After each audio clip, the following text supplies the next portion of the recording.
Welcome to the IVM Podcast Network.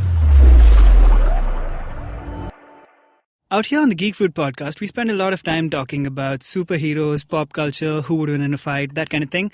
But there's a couple of things in life that are slightly more important, like economics and politics. They only determine the course of the entire earth. So if you want to know more about economics and politics, or are interested in them already and want to hear some experts talking about it, you should be checking out the Pragati podcast with hosts Pawan and Hamsini.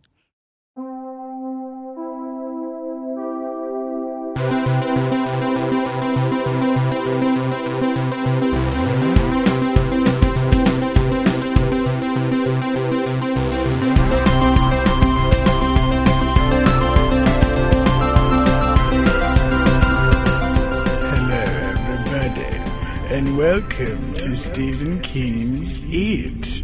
We are going to review this film for you now. Oh no. Okay, I'm sorry, my evil laugh destroyed that. It totally did. But welcome to the Geek Fruit podcast. You were just listening to the dulcet tones of Nick and Navin. Yes. Say hi, guys. Oh, that quite rhymes, doesn't it? Does it? Nick and Navin? Nick and Navin. It has a tone to it. It should be a two-person show. It sounds like a Nickelodeon show. Great. So we're Or working Navin on the Nick. The Nick is the Nickelodeon. It sounds wrong now. Very wrong. I know why we're talking about Nick. Yeah, that does sound wrong. Anyway, we're not talking about Nickelodeon. Quite the opposite. We are talking about Stephen King's It. Yes. And probably like the world of Stephen King in general. So let's get right into it. And tell me what you guys think of Stephen King. And well, first of all, the guy's an industry. He's had possibly more books adapted than any author that you can imagine. Something like No? Oh, come on. I mean, who are you counting? Shakespeare and stuff? No, I'm counting Agatha Christie in this. Agatha Christie has more adaptations than Stephen King? Most of the day. Hercule Poirot stories. No, Miss Marple, Hercule Poirot. She's second most published to Shakespeare and the No, Bible. not published. No, Adaptations. and adapted to Shakespeare. Really? Yes, of course she is. Okay. Well, anyway. But then Agatha Christie, most of those mini-series and stuff? No, the proper films on Proper murder. films, Yes, really? yes, of course. Okay. Well, okay. Modern day, let's say. Modern. I don't know why I'm championing Stephen King so much. Apparently, I'm because in his he's corner. a legend in his own right. He's quite He a legend. is. Like, if you look at, especially this year, like right now, it's like Stephen King's season. It just came out, which is an adaptation of a book of his. The Mist is a mini-series on Showtime or something like that? On Netflix. On Netflix. Yeah. Right, which is again an adaptation of his. And The Dark Tower just came out, which is by all accounts terrible. Did you guys see Dark Tower, by the way? I don't think I have the courage to. Yeah, it's by all accounts terrible and quite tangential to the books themselves. As much as I love Idris Elba, I can't stand Matthew McConaughey doing Matthew McConaughey once again. Yeah. I just can't stand Matthew McConaughey. Period. Oh, come on. I've enjoyed him in True Detective most recently. Since then, not so much. Magic Mike he was great in. No, Dallas Cowboys. Yes. And Probably because he played himself. All right. Let's move the conversation. Yes, okay. We are not here to debate Matthew McConaughey. We are here to debate Stephen King's It. But yeah, let's start with Stephen King himself. What are your guys' impressions of him as an author and the many, many adaptations of his work? Well, I think because he has a simplistic writing style and he bases his books in what could be called as rural America. Mm-hmm. They have quite a large amount of following. And I think that's why they're so adaptable, because he lays his ideas out very simply in many of his books. It, for that matter, was not so simply laid out. Right. The book itself. Yeah. It was very complex. It played over different narratives. It played over different periods in time. And it played over different universes, in fact. Yeah. So it's quite a tough book to adapt if you do. So the approach the people have taken in making the 2017 film is not all that bad. They've tried to create their own little backdrop to this town of Derry in Maine. And they've done it quite well. But I have many reservations with what they've done. at the All same right. time. We will get into those in detail. But first, let me go to Navin. And I think I agree with you when you talk about his rural settings and simplistic themes, though I think his writing itself is often it's not complicated in the sense that there's like large themes and stuff, but it can be quite convoluted. Oh, yes. And he Absolutely. is a weirdly unpredictable writer, I think, Yes. because over 5 million books or whatever that he's written, they're all over the place, and the many short stories. Yes. They can switch in tone from like one thing to something completely different. For example, Naveen was talking about his introduction to Stephen King. Yeah, so basically, I grew up on a lot of Enid Blyton before I actually was All of us did. exposed to Best Stephen King. idea Because, ever. yeah, so God. it's like a maturity from that, right? Here they have like fun adventures with a dog and everything. Here they're probably eating a dog. You know what I'm saying? Or the dog is eating them. Yeah. Cujo for that. Cujo. Never forget. Oh, of course. How can So- you forget Cujo? The first time I was lent a Stephen King novel was from a friend in 6th grade, and she gave me this book about it's called The Eyes of the Dragon, and it was something about medieval Earth and like dragon and knights, which I was not ready for at that point in time. This is what I meant. I find this astonishing. Yeah. Up till 5 minutes ago, Nick and I had no idea Stephen King ever wrote a fantasy book. Exactly. Yes. So then I was like, okay, this title probably sucks. And then she's like, how can you not read this? This is Stephen King. I'm like, okay, then let me read other stuff of his. First book I read, Needful Things. Why? I don't know. What is this eclectic beginner's So course? I would rent most of my books from this public library, which would like lend out for $40, and it was like a very old right. tattered copy, which was in fact like a Needful Things Yeah. scenario in itself. I'm like, so I read the book and I watched the movie, and I was like, oh my god, this is amazing. There's a Needful Things movie? Yeah, but Okay. Ed Harris playing the lead, the Really? devil rather. So then I was like very into like what he's written. I read The Body, I read Carrie, I read It Story as well. But I was like very creeped out through the midway thing as well, because Yeah. like I was going through a very dark time in my life in general. Like I was in school, It's not a good time to read Stephen King books. ever. And then like I read the whole family backdrop of these children, like as it was explained in the book, is very darker than what we have even seen in the movie. Yes. So I was like, this is messed up on some other level. So after that, I was obviously exposed to better cinematic adaptations. Yeah. Stand By Me being Rob Reiner's Yeah. great movie. And then I was like, okay, now this guy writes great horror. So when I went to watch it, the miniseries, I didn't go to watch it, I just watched it at home. Yeah. I was pleasantly surprised by how good it was. Tim Curry as the main clown, Pennywise, was tremendously good. I think he was iconic as Pennywise. Yeah. He invented the trope of the Creepy evil clown, clown. yeah. But what I feel is, even if you wash out the clown makeup, he still looks like Pennywise. That's true. And that is quite scary. Yeah. Well, okay, wait. Let me ask you guys this. Were you scared of clowns as children? Because I was. I wasn't. No? Until I watched Tim Curry, I wasn't. And when did you watch Tim Curry? Like at least 7 years ago. Yo, man. You developed a fear of clowns 7 years ago? After that, yeah. Now What I about you, can't. Nick?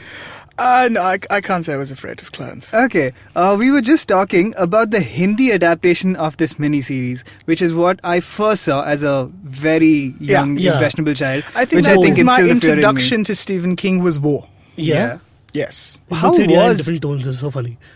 My was like, yeah, and he was like, yeah. Okay, sorry. I digress. I mean, if we count it as an introduction to Stephen King, because I didn't know it was based off of it at that point. Like, I mean, what we... I just this found was, I think none of us knew that. It was what, 15 years ago at least? Much more. I was in Much second more, It grade. was in the 90s, early 90s, I think. Whoa. No, it was when not- Ashutosh it Gowariker was late still had 90s.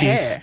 It was Wait, around 97, was 98. him? Was it Ashutosh Gowariker? No, War was played by Lilliput, I think. Oh, and yeah? Ashutosh Gowariker played one of the children. I One of think the Billy. main- yeah. I think Really? he played Billy, yeah. I've barely... So, my With his only curly afro. recollection of this, I must have been like then 5 or 6. So my only recollection of it really is scattered images of terrifying clowns. And that haunt my... the toy that he would come entering with, like the na na na na na. Yes! Oh my god, the that... theme song. Na, na, na, na, na, Ah, na. that... It's very scary. Like, okay, this episode is getting too scary.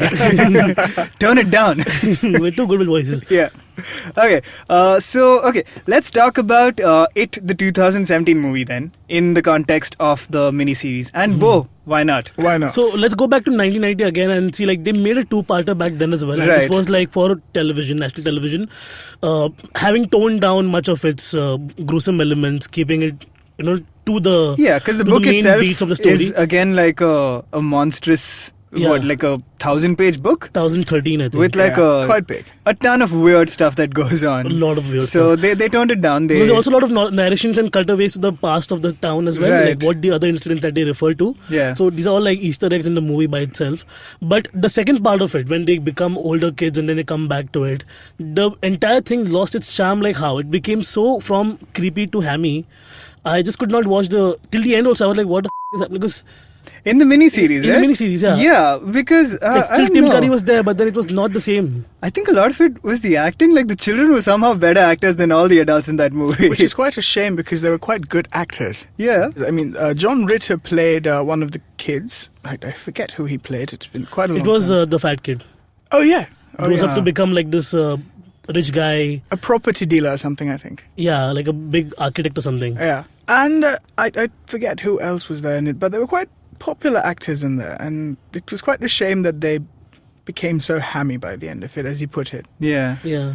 So, do you think this adaptation, the 2017 one, gets rid of some of that hamminess? Because, I mean, it's almost like a gritty reboot of it. Yeah, I think this one actually, for me, was very close to what a Stephen King adaptation would be like. First being Stand By Me, as I said, and Misery. But this one actually hit a lot of good points. Like, I was watching it, and it's like a lot of my childhood also came to the fore. I was a lot like the fat kid again. I don't know what, I'm just going to call him Tits now. like the bullies. But yeah, so I see a lot of myself in that, like, you know, the new kid, the bullied kid, and then like every beat of the story was so real, and like there are Stephen Kingisms, you know, like that are very Yeah. obvious that you can notice, like the kids hanging out on bikes together, Yeah. and then like things going wrong at the right moment, and like no beat was touched until like something was going to happen very related to that. You know, like for example, if we're talking about Beverly's family problems, like her father being very overpowering and overbearing, next scene will be with regards to her fear, and then that's when the sink scene happens. So you see, like a lot of it plays out in a very sequential manner to tell you the story without giving out too much information that we don't need, but we still have the characters very honest to the book and very honest to the adaptation that we would want to see on screen. Yeah. So for me, it like actually, I was just like, I didn't even move during the interval because I was like, I want to see what happens next. And I was happy. I was just like genuinely very happy when I left the movie. Oh, by the way, was the interval at a very civilized point in your showing? Because it was in ours. Like a scene ended and then a nice little card came up that said interval instead of them randomly pausing the movie. Oh, Yes, so it was so in what I saw as well. Well done. Yes. mine was well where done, they whoever basically the Indian welcome to distributor welcome is. to the losers club, and then the interval happens. Not bad. Basically, when all 7 kids come together eventually. Points to the Indian distributor of this movie then. Nick, your thoughts on it, IT? Oh, well.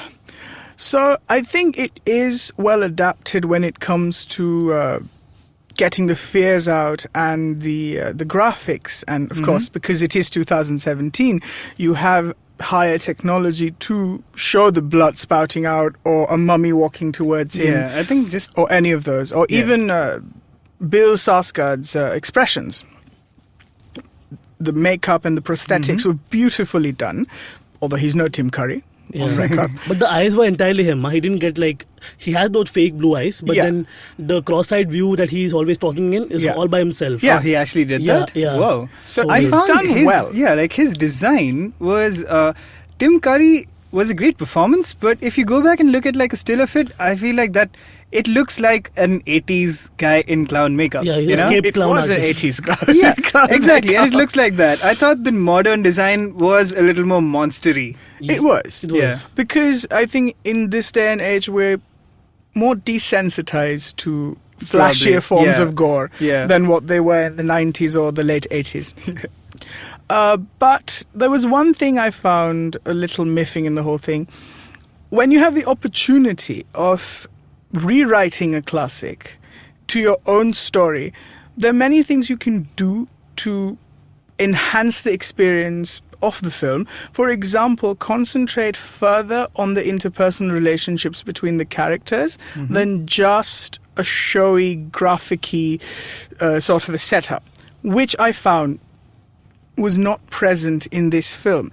Not only the relationships between the children per se, but also the ones between the parents and the children Right. could have been shown to a greater extent. At the end of the day, all the parents have been through this 27 years before. Yeah. So the scene where Eddie, I think, is the hypochondriac boy? Yeah. Yes, when his mother stops him from going out and he finds out that she's been giving him placebos and making him stay in the house on purpose. That scene spoke so much about her fears of what happened 27 years before, playing out now with her son. But it was just one scene. There was so much more that could be done.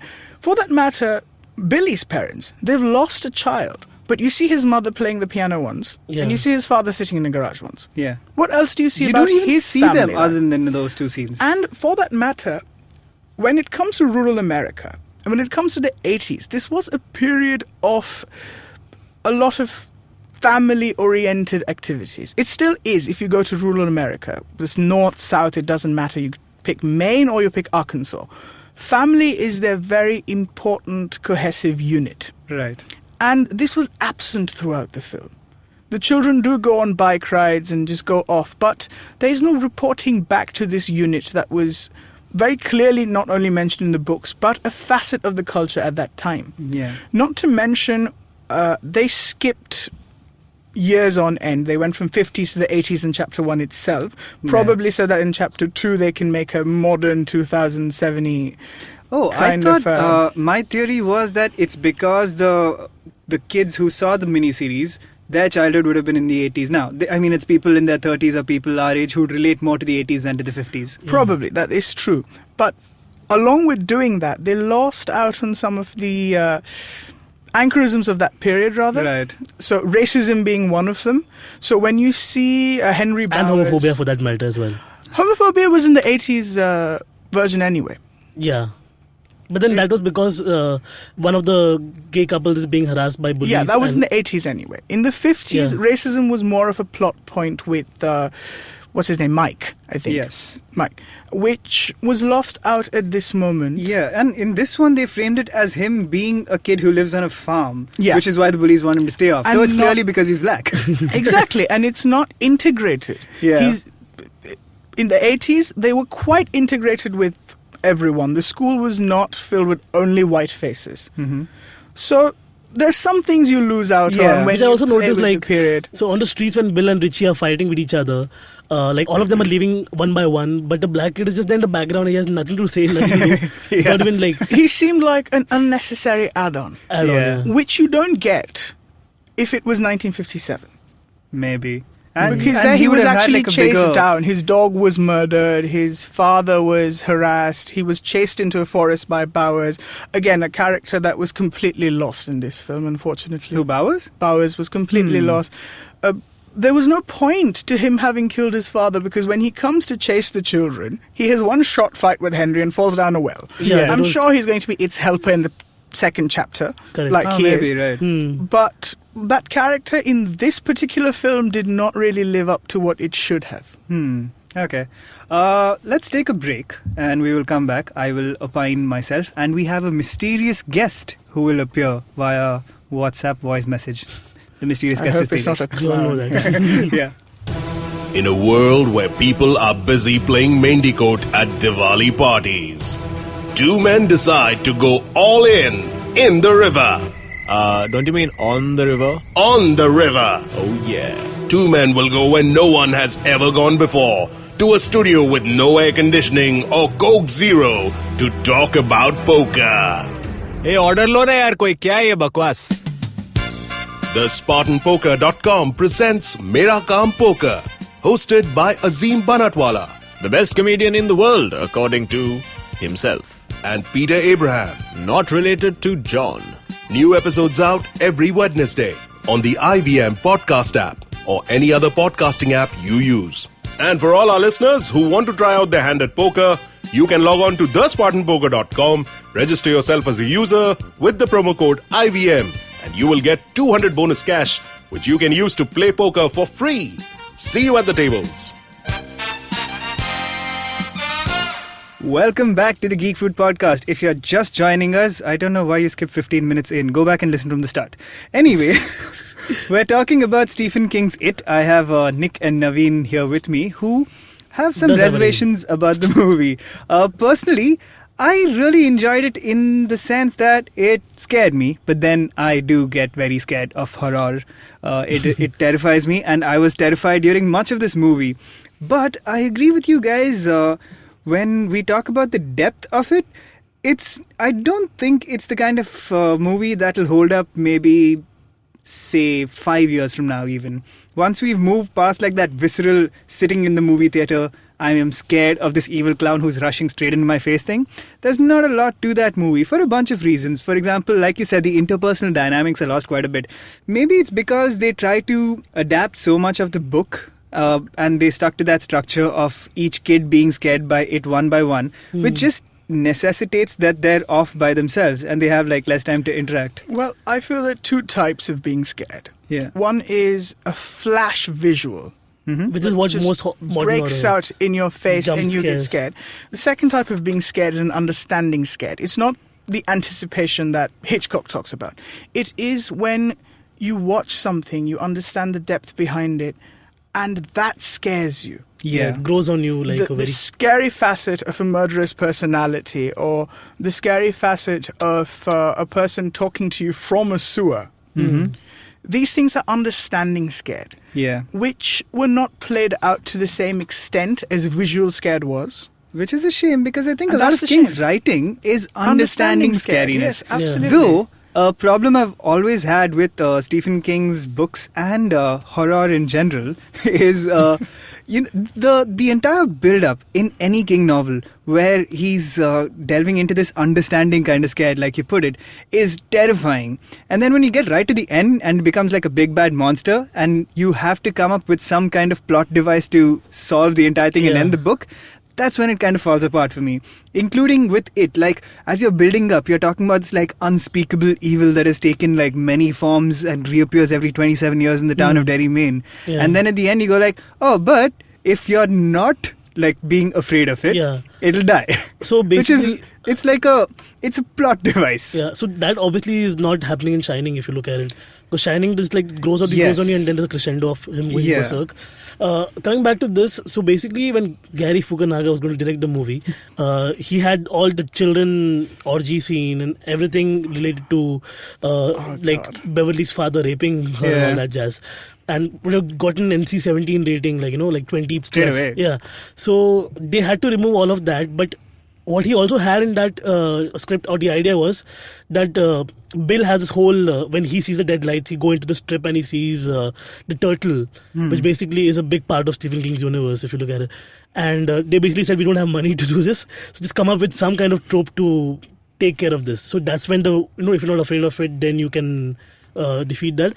Again, like a very easy trope to come across, but I think the build up to it was genuinely justified. For me, every character and the interaction with the ghost or it was very in line with how the characters would play out over, because it was not one kid at a time either. They would come together, have an interaction, go and have their own separate scares, come together, not really sure if they want to talk about this because they don't know if it's true, while Bill and Ben are both researching it on the side and they both have their research coming together. And even Mike in the book and the movie has a lot of researching because he owns a library later on, he runs a library later on, and he's the one who has the most information. So all of this coming together with these kids was very cute. Even the quarry jumping scene, it's like they're prime of your life, they're having a good time, but they also are so worried about a very entity. They work as a group. I just feel like when they spend time with the characters individually, a lot of them, like, the lack of depth kind of starts showing, like Stanley, for example, the Jewish kid.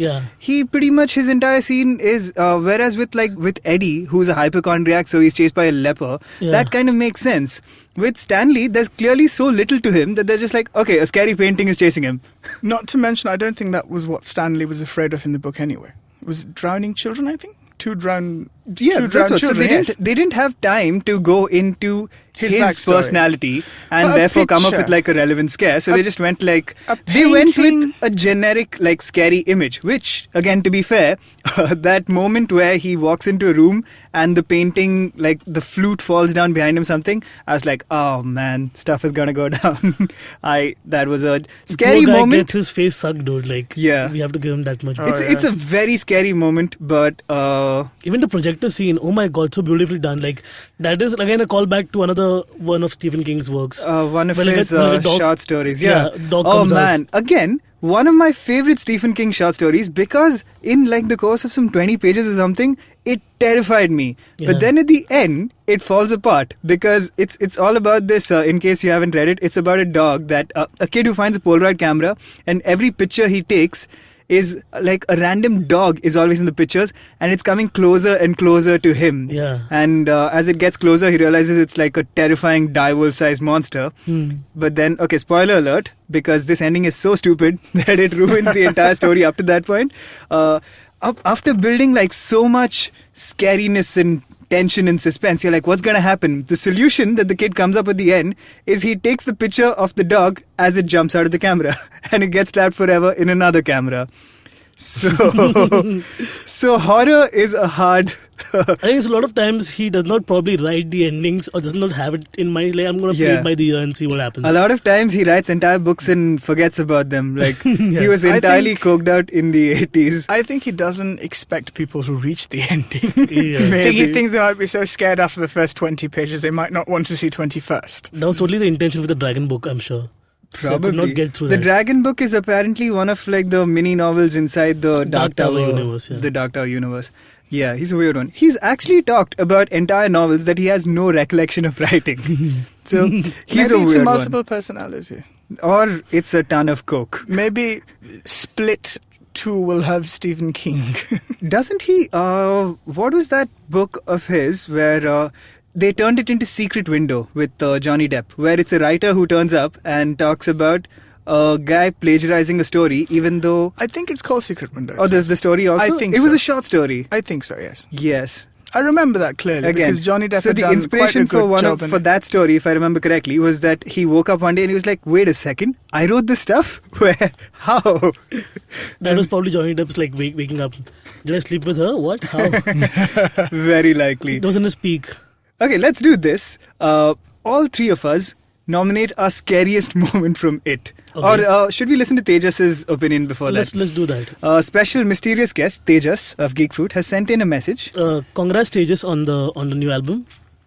Oh yeah, it should be out by the time you're listening to this. So hey, go check out Tejas Make It Happen. How nice are we? A great album. And Yes, it is. if you need any reason to listen to it, maybe his opinion on it will change your mind. Or not? So, I thoroughly enjoyed this film. And I'm saying that even though I practically wanted to exit the theater after every scene.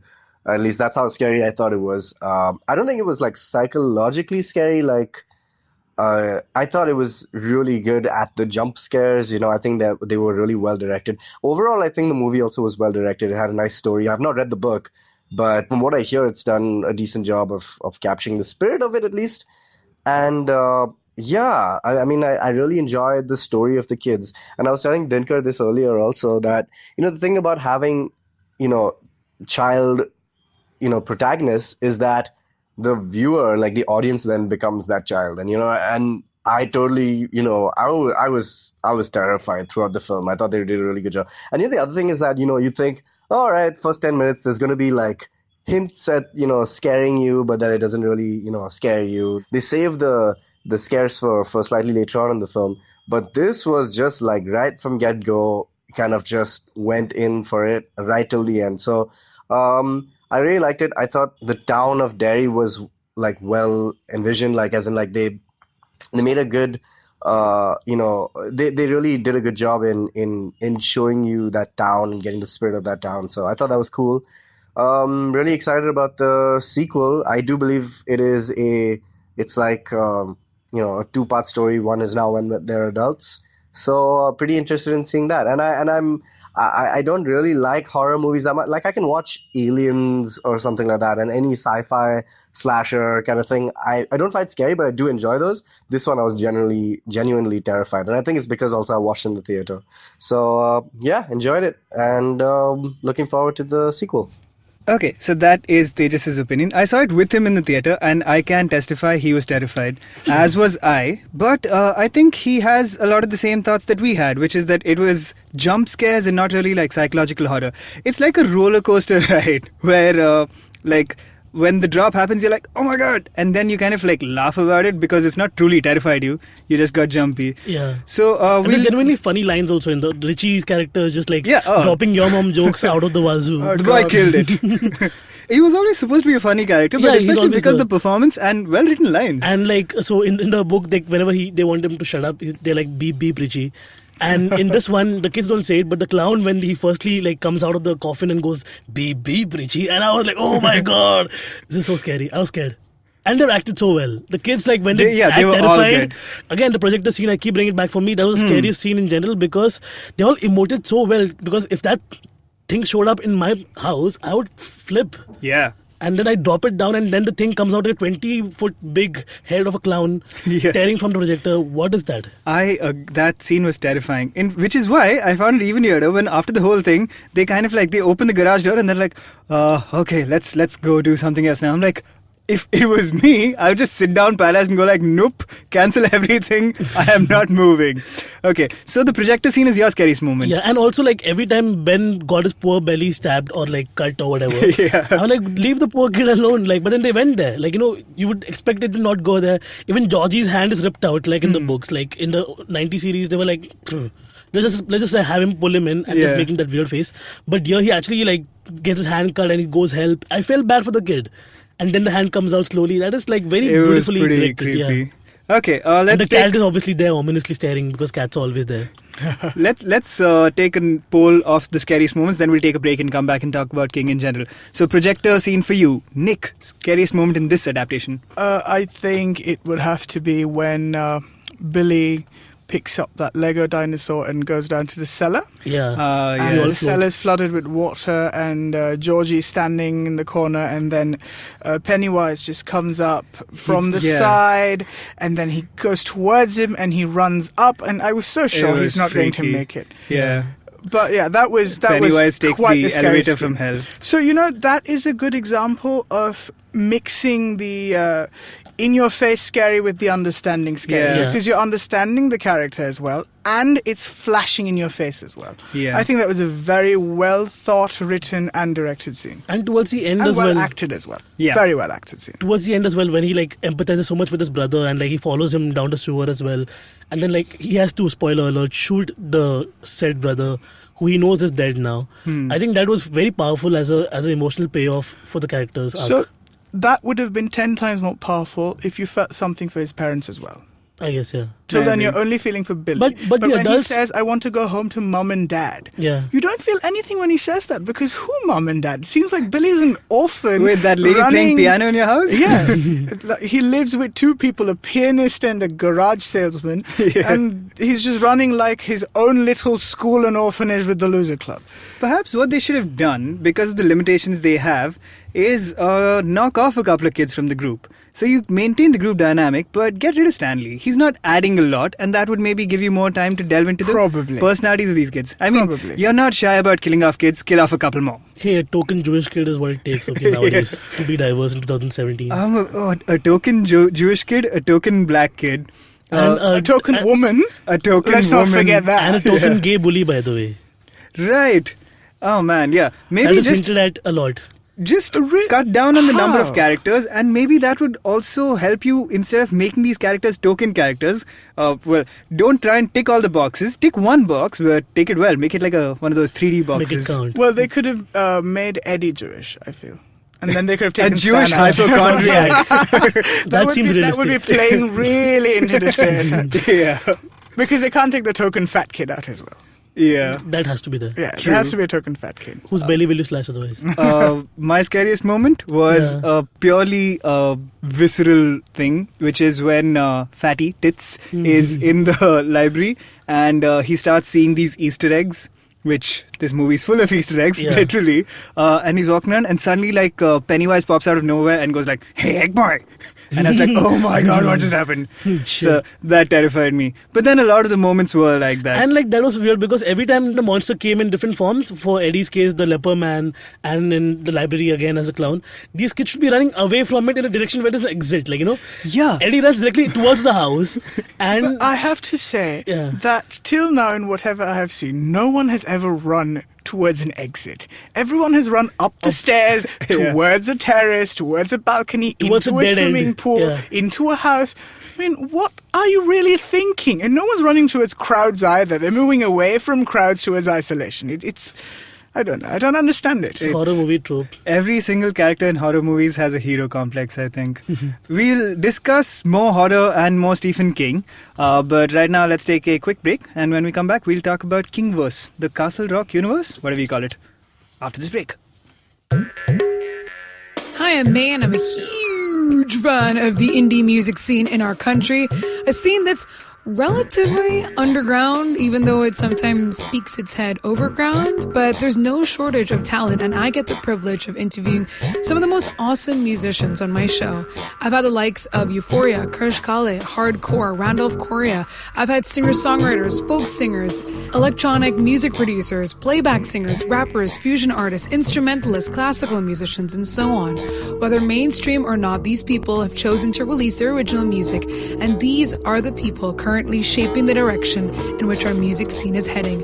Join me on my show every Monday and tune in to discover the unique talent coming out of India today. You can catch Made in India on your favorite podcasting app or our very own IVM podcast app. Okay, welcome back to the Geek Fruit podcast. We have been talking about Stephen King's It, in parentheses 2017, as well as Stephen King's It, in parentheses 1990, as well as Stephen King's It, parentheses novel. This was the Wikipedia disambiguation page. But now we're going to talk about the Kingverse in general. We talked a little bit about our introductions to Stephen King's writing. Oh, I think I might not have mentioned mine. I read a bunch of his short stories at first, and the only book to date that has physically scared me is The Shining. Like, when I say physically, I mean I started reading it in the evening and I couldn't put it down. So I continued reading well into the night, and about 4:30, when the entire house was completely still, I got to somewhere near the bathtub scene, at which point I literally just like stood up, flung the book away and went like, nope, this is not happening. I physically threw the book away, and then I sat down and reflected on life, because I was like, a book is scaring me? Yeah. So yeah, it's a terrifying one. But he is an author whose stuff has been adapted so many times and in so many kinds of movies. Like Stand By Me has come up already. And Stand By Me and The Shining are two like opposite ends of the spectrum. Yeah, but still very genuine in their own regard. Yeah, and they're adapted, and they're both in their own way pretty straightforward adaptations of King stories. So let's talk about some more of his movie or miniseries adaptations. What have you guys watched and enjoyed?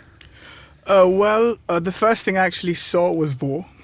Right. And I think as a kid, when you don't understand all what's did, yeah. happening, and you see kids being killed, Yeah. it terrifies you even further.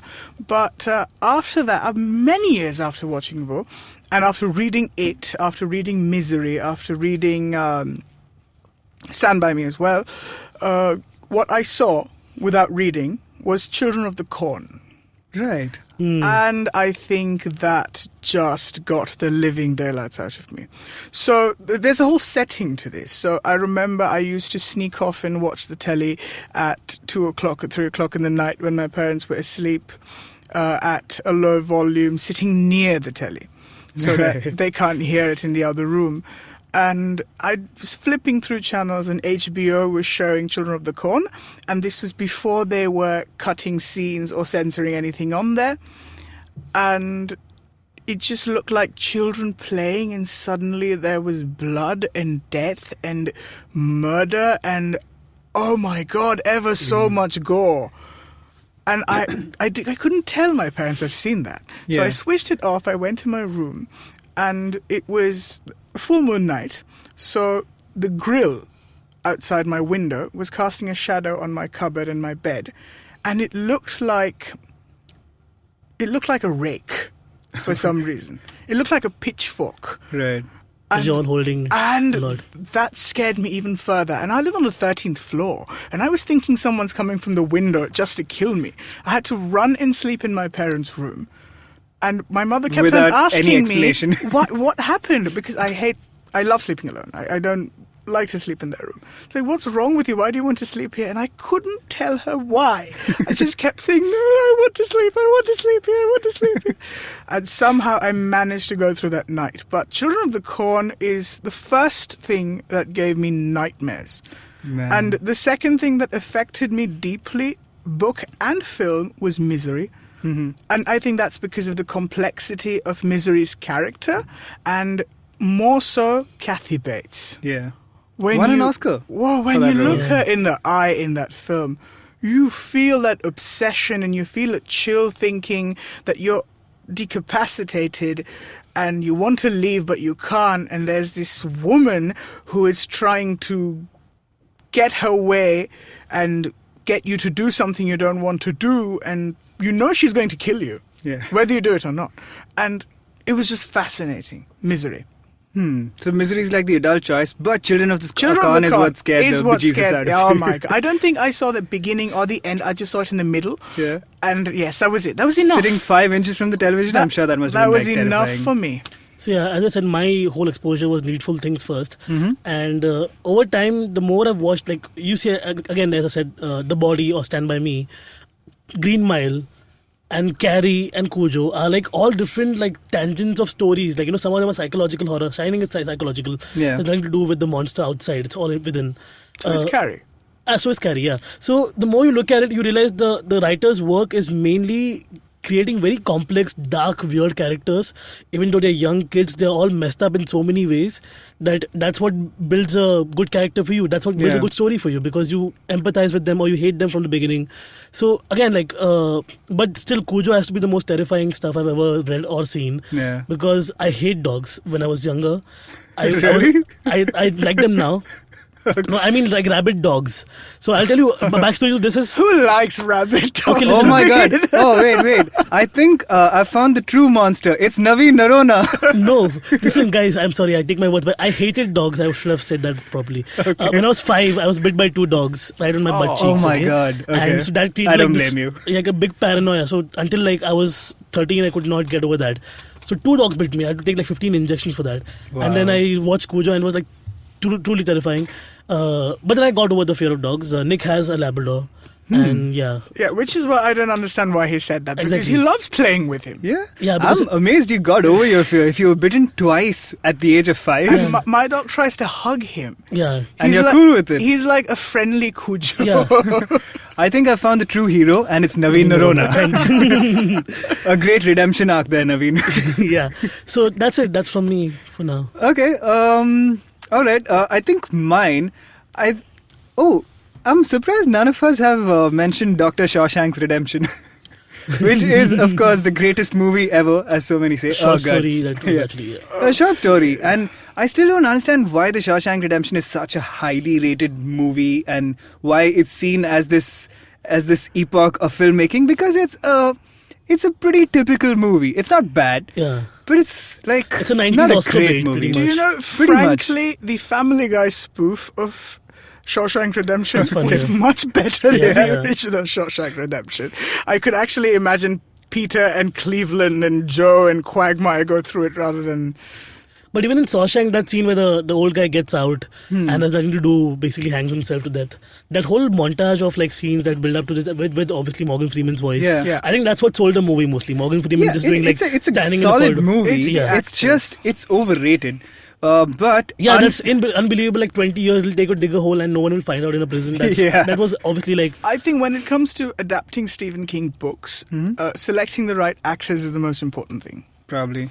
Because we've been speaking about mostly actors when we talk about the films. The kids acted so well. Kathy Bates was so amazing. Morgan Freeman's voice was everything.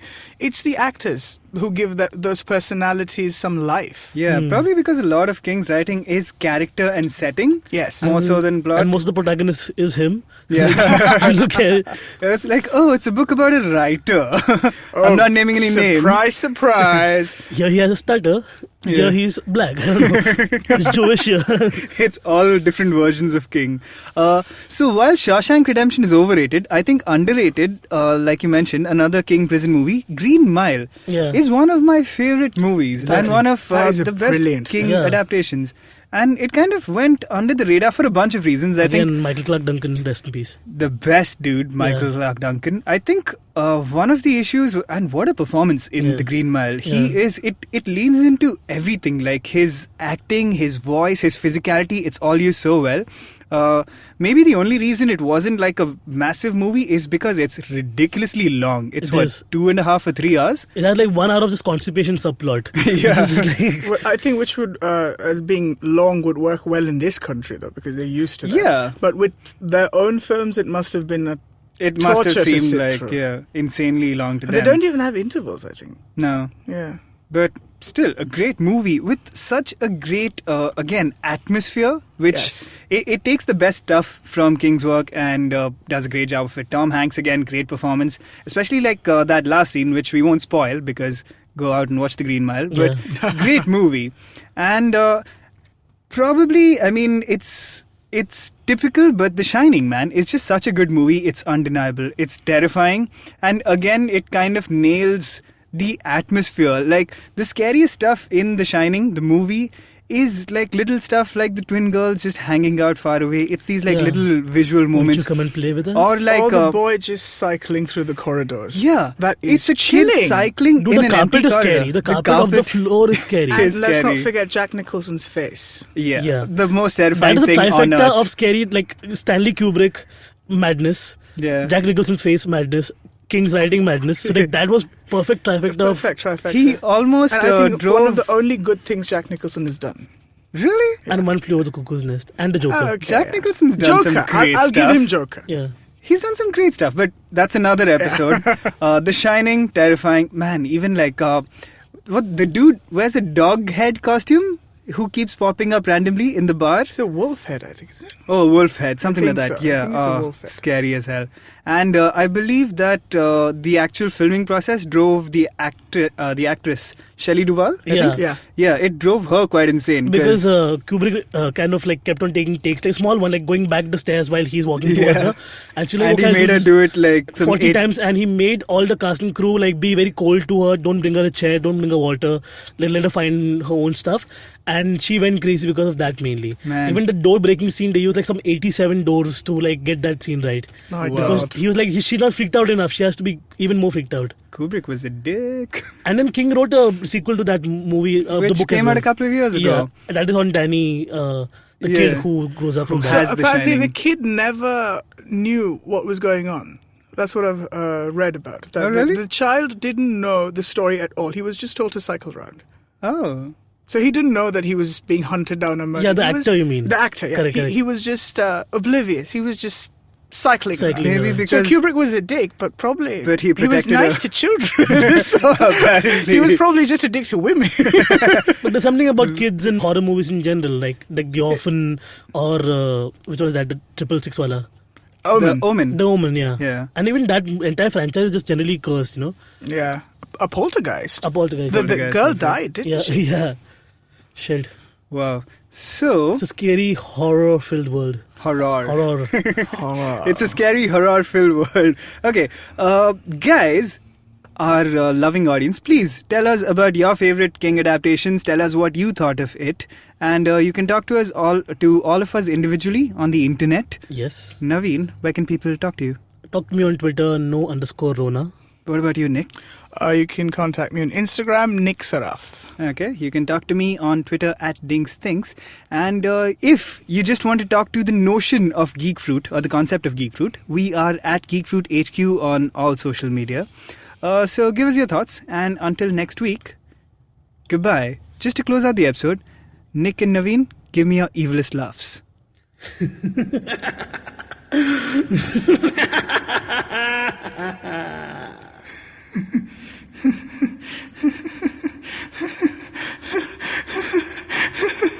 It is creeping me out as well.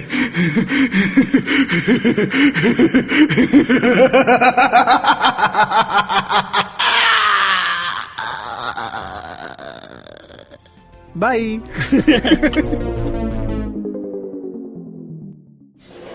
Excuse me, bhaiya. Excuse me. बोलिए madam. Menu में क्या है? Menu में scene unseen है, podcast है, on course है, Cyrus है, made in India, rediscovery project, empowering series, sex wax है, IVM लाइक्स है, सिंप्लीफाइड है, कीपिंग इट क्वियर है, थिंग्स एंड डेस्टिनेशंस है, माय नेबर जकरबर्ग है और द फैन गराज है। आपको क्या चाहिए? एक बार रिपीट कर देंगे क्या? रिपीट नहीं करता हम। आप जाओ IVMpodcast.com पे और सुनो ये सब, या फिर डाउनलोड करो उनका ऐप, सब आपकी उंगलियों पे।